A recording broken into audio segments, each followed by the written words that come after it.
10-Minute Jazz Lesson Podcast, episode 232.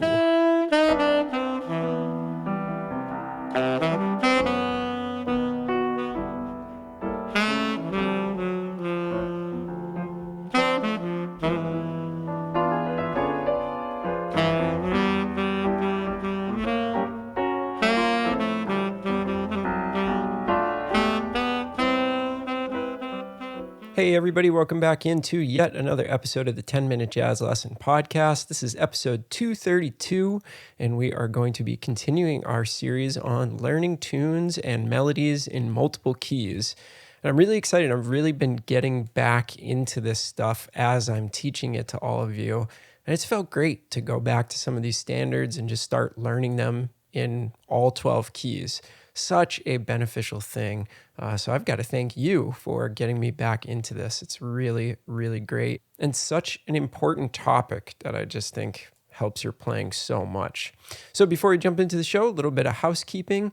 Just a reminder that this is a listener-supported show. So basically the way that the business makes a little bit of money and keeps this thing going week in and week out is because of listeners just like you. And those people support us on our Patreon platform. And if you're not sure what Patreon is, it's a way for listeners and fans to directly support creators. We've got over 300 patrons over on our Patreon site. And in return for your $3 to $5 donation every month, you get every single PDF we've ever put out on the show. Plus, starting a few episodes ago, we are including a $5 tier where you can get audio examples of everything that I play separate from the podcast. So I've got some brand new people to thank this week. We've got one $3 patron. Thank you to Michael. We've got two new $5 patrons. Thank you to Craig and Jack. And I also want to thank three people for editing their pledges from $3 up to $5. So thank you to Charlie, Carol, and Tsuyoshi for editing your pledges up to that $5 level. We really appreciate it. So in order to get yourself signed up for that, go to our website, 10minutejazzlesson.com, click on one of the Patreon banners, get yourself signed up, and you get instant access to all of that material. All right, let's jump into today's show. So last time we talked about a much harder melody, and that was Charlie Parker's Opera Vav. Now, the week before that, we started all of this off with a fairly simple melody, one to get you into this process to help you start feeling comfortable putting a melody in all 12 keys, and that was Sonny Rollins' Sunny Moon for Two. So this week, what we're going to do is we're going to actually move to a simpler melody. And I mean that in terms of the actual melody. But here's the thing about the melody that we're going to cover this week, which is How High the Moon. The chord changes and the way that you analyze the tune in order to prepare it to put it into other keys is much more complicated. See, now the thing about Opera Vav is that it was a pretty complicated tune just as far as keeping track of the notes that you're playing and keeping track of the melody as it goes by, assigning all those numbers. Opera Vav basically stays in the key of concert F, which actually makes it very easy to analyze and use that system that I showed you last week to actually take that and put it in different keys. Now, the problem with How High the Moon is that it changes keys very, very rapidly, starting in the first four measures. So what that does is that provides us with a new challenge. The melody is actually very physically easy to pull off. It's not a hard tune. But if we really want to get into the nitty-gritty of this and start putting it into other keys, there are some things that we have to take into account. So that's what we're going to tackle today. And the thing about How High the Moon is that so many jazz tunes change keys extremely rapidly. Right? They do not stay in one key for a long time. So the system that I showed you last week is not going to work over a lot of the tunes. So my goal is to give you a different approach today. So let's take a look at the PDF from this week. And the first thing you're going to notice is that I have a bunch of different keys written on the sheet. So if you're looking at the concert pitch PDF, let's all look at the concert pitch PDF so that we're on the same page here. And then you can go and practice your own key of PDF, but really it shouldn't matter because we're looking to learn this in a bunch of keys anyway. So what you'll notice is that I'm starting out in the key of G. Then I'm moving to the key of F, key of E flat, key of G minor, and then back to the key of G major. So we're looking at the first 16 measures of How High the Moon. So this is the first thing that I'm figuring out. I'm figuring out, okay, if it does change keys, what keys does it go to? What keys are we cycling through in this tune? And that allows me to get like sort of an overview of what's going on in the tune. And once I figured that out, and this, I'm figuring this out mainly by looking at the chord changes. Now I can actually look at the melody and see how the melody relates to those key changes. So let me clarify what I'm saying a little bit. So I know that the first two measures of the tune are in the key of G because there's a big G major 7 chord just parked over the top of that. Now we do have a 3-note pickup, and that is going to play a role in the way that this tune actually works. So I know that this part of the melody is in the key of G major. Now, what I notice in measure 3 is that in measure 3, we're starting a big 2-5-1 to the key of F. So the next 4 measures are gonna be in the key of F.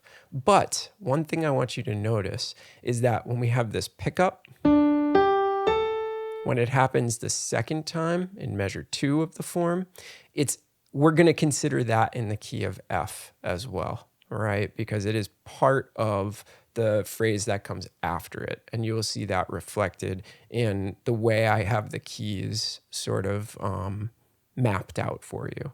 So I know that this whole next part of the melody is in the key of F.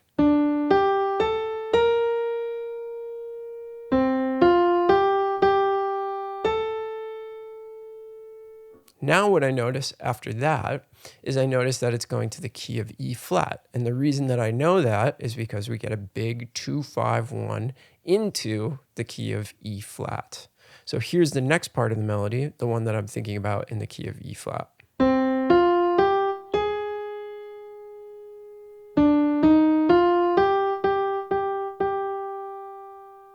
Okay, now we take a quick detour to the key of G minor, and I know that because I see a short 2-5-1 into one measure of a G minor 7 chord. So this next part of the melody, it's a very, very brief period of time that it goes to the key of G minor. And now the rest of this first A section is going to be in the key of G major.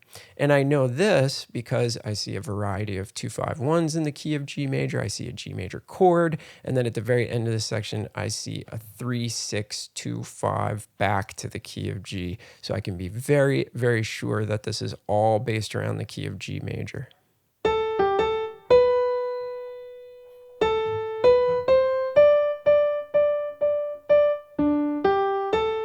And then I'm back into the second half of the tune.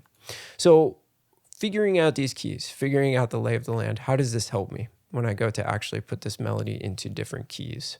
Well, what I'm going to do is I'm going to use the same analysis I did over opera vav, but I'm actually going to do an analysis in a bunch of different keys. So what I mean by that is in the part that I've figured out is in the key of G major, I'm going to analyze the melody notes as if they were in G major, and I'm going to write those little numbers over the actual melody notes.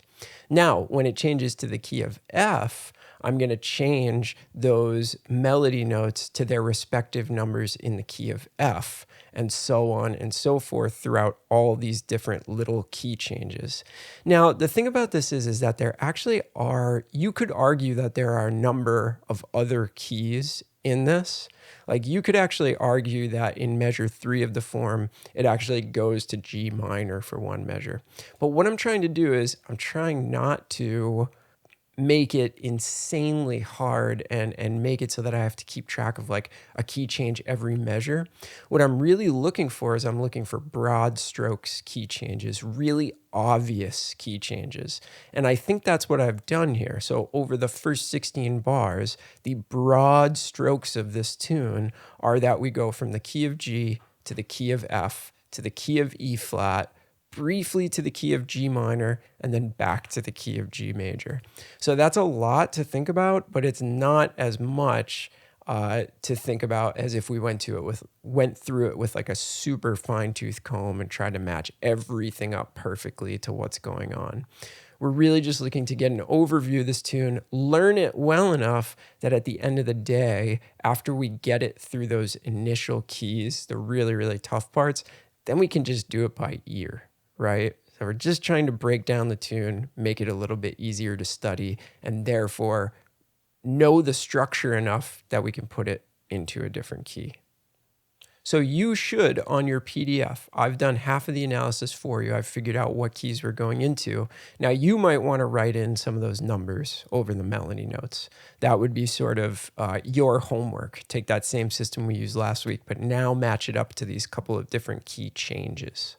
For the audio examples this week, I'm going to do just like I did last week. I will play this tune in the original key, and then I will play the melody again in one other key so that you can kind of test yourself against what I'm playing and see if after some hard work you can line up with what I'm playing in a different key. All right, so hopefully this all makes sense. If you have any questions, you know where to drop them. Drop them in the 10-Minute Jazz Lesson community Facebook page. That's the best place to get in touch with me, and I will definitely get back to you over there.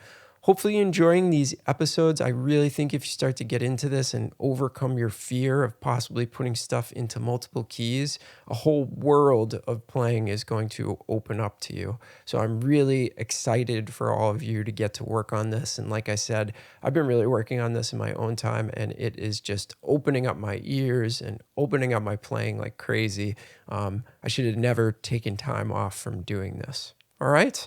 Thank you so much for tuning in. Thank you to all the Patreon supporters. If you want to get on that train and support the show, keep it coming at you.